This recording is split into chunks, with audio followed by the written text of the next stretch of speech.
Bezrat Hashem, la Gemara de ce matin, Baba Metzia, la page 58b. Tanou Rabbanan, Chachamim nous enseigne, Lotonu ish et amito, n'abusez pas un de son ami. Beonat kedavarim akatu medaber. La Torah parle d'abus verbal. Il y a deux sortes d'abus. Il y a un abus physique, tu frappes quelqu'un, tu maltraites quelqu'un, et un abus verbal. Tu le frappes pas, tu lui dis rien que deux mots qui le blessent.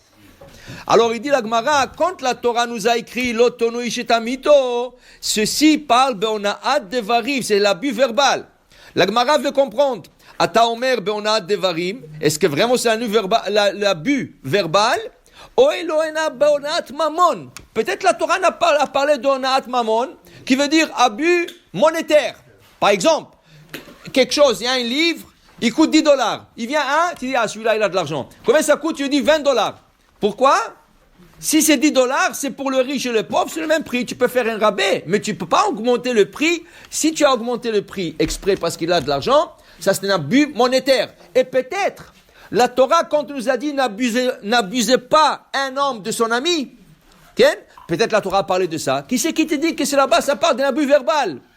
Dit la Gemara, Kishu Omer, parce qu'on a trouvé un autre verset qui dit comme ça.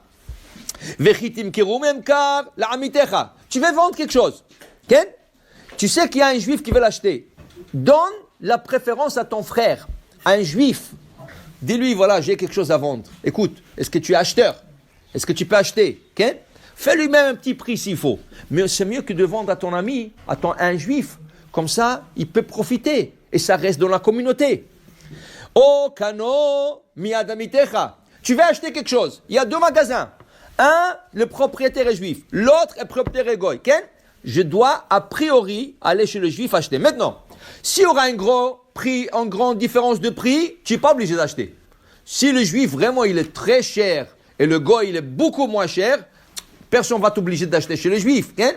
Mais si la différence est petite, prends en compte que le juif, il a eu Shabbat. Les juifs, ils mangent le kasher. Les juifs, ils vont aussi aux enfants au Talmud Torah, qui coûte très cher. Alors, c'est sûr que c'est un peu cher, mais au moins tu le supportes. Et de ton tour à toi, lui va venir acheter chez toi. Et comme ça, on se renforce. Chacun, il renforce l'autre et que tu renforces la communauté de telle manière. Alors la Torah te dit, au kano, si tu veux acheter, mais amitecha, achète ton ami, mais altonu ishetachiv, n'abusez pas un de l'autre. Tu vois un juif venir acheter chez toi, il t'a donné préférence, n'y lui augmente pas le prix, fais-lui un meilleur prix. Tu veux vendre quelque chose, n'abuse pas de l'autre. Donne-lui un bon prix, et celui qui veut acheter, qui s'oppose son frère. Ça, c'est l'abus monétaire. Alors, si j'ai déjà un verset qui parle d'abus monétaire, que veut dire le verset dans Vaïkra? L'otonu ishitamito, celui-là, il parle de l'abus verbal, comme on vient d'expliquer au début de la Gemara. Ça veut dire qu'on a deux sortes d'abus, monétaire, verbal, et même un troisième qui est physique. Mais ça, c'est des autres lois que la Torah parle de mazik. Mazik, c'est celui qui fait dommage. Dit la Gemara, qu'est-ce que c'est ketzad? Donne-moi un exemple d'un abus verbal. Quel peut être un exemple d'un abus verbal? Dit la Gemara, voilà, je donne un exemple. Aya Baal Tshuva, quelqu'un qui a fait Tshuva.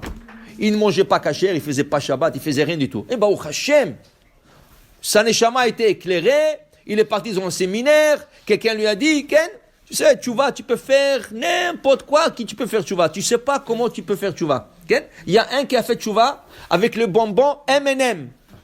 Qu'est-ce que c'est? Il était laïc complètement, il ne mangeait pas kasher. Un jour, quelqu'un lui a dit, ah, tu manges ça? Il dit, qu'est-ce qu'il y a? Il dit, tu sais, quelle est la composition de la couleur rouge dans le M&M? Parce que tout ça, c'est des bonbons coloriés. La couleur rouge, ça vient des insectes brûlés dans un four. Ils font comme de la poudre, ils font de la teinture et ils teignent ça. Il dit, arrête, racontez des... Il dit, ok. Il est parti, il a fait la recherche, il a trouvé que c'est vrai. Il a arrêté de manger M&M, même s'il y a OU là-dessus. Et il a commencé à faire tchouva. Et aujourd'hui, c'est quelqu'un qui donne de discours. C'est quelqu'un qui a fait tchouva d'un bout à l'autre, qui ne mangeait pas kasher. Quelqu'un qui n'était pas dans la tchouva, tu viens, tu lui dis, tu étais disputé avec lui, tu avais une petite litige avec lui, Tu dis, hé, toi, d'où tu viens, Bechla? Tu n'étais même pas religieux, toi. Tu faisais même pas Shabbat. Pourquoi tu lui dis ça? Ça, c'est un abus verbal. Tu n'as pas eu dire, il a fait tchouva. Qu'est-ce que tu lui rappelles maintenant avant notre Rishonim? Tu n'as pas à lui dire ça. C'est assourd de faire ça. En plus de ça, dit la Gemara, guerre, quelqu'un qui s'est converti, Imaya ben Gerim, lo yomar lo zechor ma'aseh avotecha. Lui, son père et sa mère, c'est des Gerim, c'est des gens qui sont convertis. Et lui, il est né après, comme juif, dans une maison normale. Il ne faut pas lui dire, mais tes parents au début étaient goy. Qu'est-ce que tu vas lui dire ça? Qu'est-ce que tu lui sors ça maintenant? Et en plus de ça, dit la Gemara, il est guerre lui-même. Et il est Balil Mot Torah, et tu te disputais avec lui, tu lui dis pas, comment tu vas étudier la Torah avec la bouche qui a mangé des crevettes quand tu étais encore goy? Qu'est-ce que tu lui dis? C'est assourd de dire ça. Ça, c'est un abus verbal. Et Chachamim nous enseigne, l'abus verbal, c'est plus grave que l'abus physique. Quand tu frappes quelqu'un, il a mal 1 ou 2 jours, après ça y est, il oublie. Mais quand tu abuses de quelqu'un de la parole, ça reste à jamais. Ça, c'est une cicatrice dans le cœur. Et va la réparer maintenant. Même si tu lui donnes des cadeaux, mais si tu fais shalom avec lui, toujours il va se rappeler. Et surtout ta femme. Si tu fais quelque chose à ta femme, tu es cuit. Tu es déjà une salade cuite. C'est ça? Pourquoi? Si avec ta femme, tu abuses. Ah, tu es grosse, tu as grossi. Qu'est-ce que tu dis à la femme, tu as grossi? Tu dis pas ça à ta femme. Et tu dis à ton ami, ah, houl, tu vois pas bien. Qu'est-ce que tu lui as dit, houl? Ça veut dire un loucheur, qui louche. Tu dis pas ça, il faut faire attention. C'est pour ça que David Amelech disait, Chetz, shachut leshonam. La langue, c'est comme une flèche. La flèche, tant que tu es dans la main, tu la maîtrises. Une fois que tu l'as lâchée, c'est fini, elle est partie. Même si tu veux faire tchouva après, c'est un peu plus difficile. Tchouva toujours existe. Mais fais attention au abus verbal. C'est très grave. L'otonu ishetamino habito. N'abusez pas un de l'autre. Baruch Adonai le'olam. Amen ve amen.